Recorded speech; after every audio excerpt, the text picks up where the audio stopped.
Magandang araw sa inyo mga kapatid. So may nagtanong sa atin, isa nating kababayan nagsabi sa akin ay, Sir, kapag isa lang po ba nagtatrabaho dyan sa UK, makakasurvive po ba ang family namin?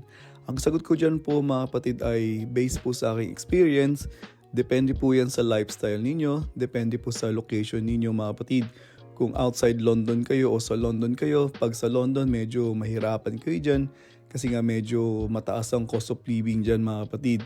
So ito mga kapatid ay based po sa aking experience kasi nga si Mami nung nanganak siya sa bunso namin kay Sophia, nakatanggap lamang po siya ng maliit na tulong galing sa government, yung maternity leave pay niya kasi hindi naman siya full-time dati nung nagbubuntis siya.